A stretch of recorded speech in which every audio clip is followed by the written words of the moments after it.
Sport Plus. Sport Plus.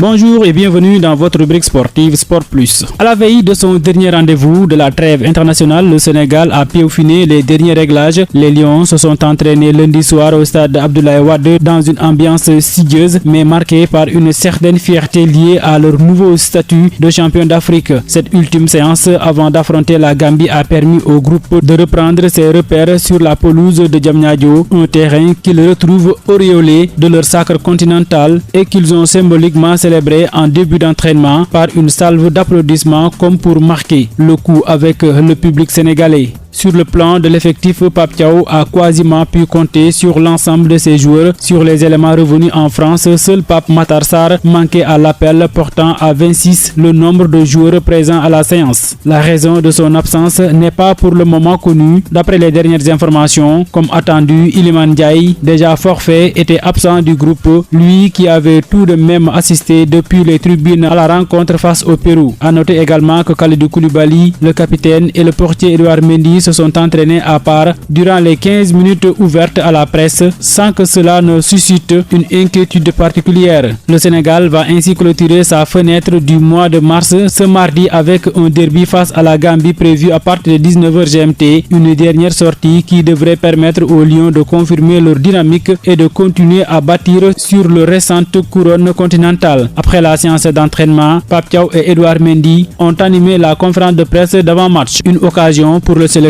d'aborder une question importante, la concurrence au sein de son groupe et sur l'esprit d'équipe qui prime selon lui sur les individualités. Le match contre la Gambie n'est pas anodin selon l'entraîneur. 11 ou tels joueurs qui sont titulaires, mais là pour l'instant non. Pour moi tous les joueurs sont... Il n'y a pas de 11 types dans mon équipe. Donc je continue à le confirmer. Peut-être qu'un jour je dirais que voilà, j'ai 11 ou tels joueurs qui sont titulaires, mais là pour l'instant non. Pour moi tous les joueurs sont nos titulaires. Et à chaque fois aussi dans nos matchs, ils le montrent. Et je pense que dans tous nos matchs, même quand il y a des changements, il y a l'intensité qui est là, le jeu est là et l'envie est là. Et moi ce que j'adore avec ce groupe, c'est la concurrence et les scènes. Donc c'est les joueurs qui jouent au même poste, ils s'entraident. Donc ils sont là, ils sont vraiment des patriotes. Ils ont juste envie que l'équipe brille, on gagne ensemble. Donc c'est ça, et il faut que ça continue.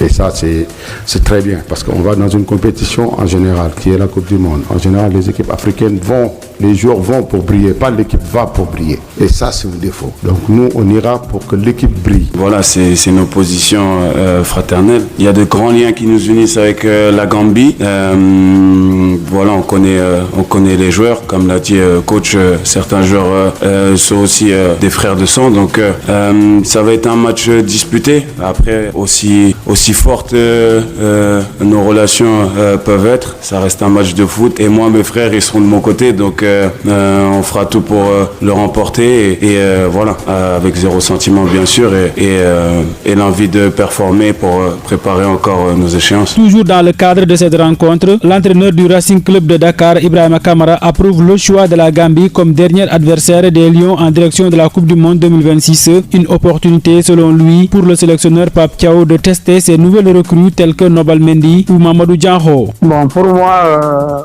le match c'est un privilège de l'entraîneur. C'est à lui de voir quel genre de partenaire il a besoin pour avoir des certitudes avant d'aller à la Coupe du Monde. Parce que comme vous le savez, il a récupéré des joueurs, il a amené même des deux nouveaux. Donc j'en suis sûr que demain ils vont jouer. Ça va être une bonne expérience pour lui de pouvoir les jauger et les juger. Et j'en suis sûr que le connaissant, il va froidement décider de ce qu'il va advenir de la Coupe du Monde. Voilà.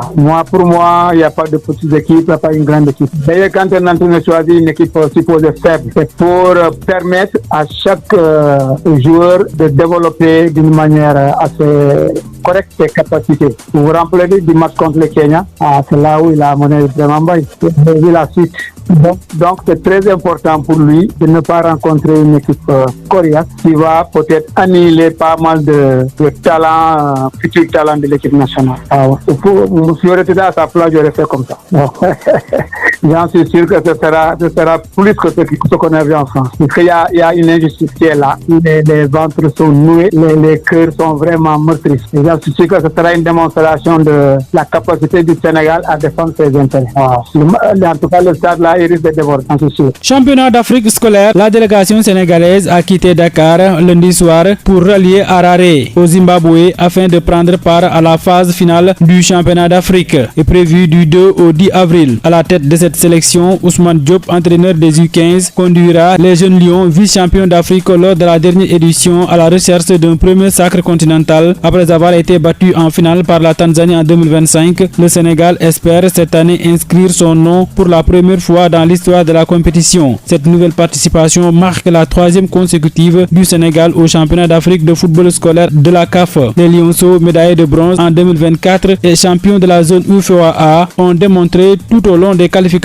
leur qualité de jeu, décrochant leur billet pour le Zimbabwe. La Ligue sénégalaise de football professionnel tient à exprimer sa plus vive indignation suite aux actes graves de vandalisme, de sabotage et de violence survenus à l'issue de la rencontre opposant Guédiawaye FC à l'AS Pikine, comptant pour la 21e journée du championnat de Ligue 1. Ces incidents survenus après le match ont causé d'importants dégâts matériels affectant des véhicules, des parkings privés ainsi que des habitations de riverains. La Ligue condamne avec la plus grande fermeté ces actes inacceptables qui portent atteinte à l'image du football professionnel sénégalais. La Ligue tient à rappeler que cette rencontre avait été identifiée comme à risque à raison de son caractère populaire et du contexte de forte mobilisation. À ce titre, des courriers officiels ont été adressés aux autorités compétentes afin d'alerter et de renforcer le dispositif sécuritaire. Des réunions de préparation ont été tenues avec l'ensemble des parties prenantes, notamment les forces de sécurité et les autorités administratives. Toutes les dispositions organisationnelles relevant de la Ligue ont été prises conformément à ses prérogatives selon le communiqué. Procès en appel au Maroc, le dossier des 18 supporters sénégalais a été renvoyé au 13 avril. Le procès, initialement prévu lundi, a une nouvelle fois été renvoyé, cette fois-ci au 13 avril. Selon plusieurs sources, ce dossier, déjà reporté du 16 au 30 mars, connaît donc un nouveau report en appel à Rabat. Une situation qui continue de peser lourdement sur les familles et tous ceux qui suivent cette affaire de près. C'est tout pour aujourd'hui dans Sport Plus. Merci de l'avoir suivi. Rendez-vous demain pour un autre numéro.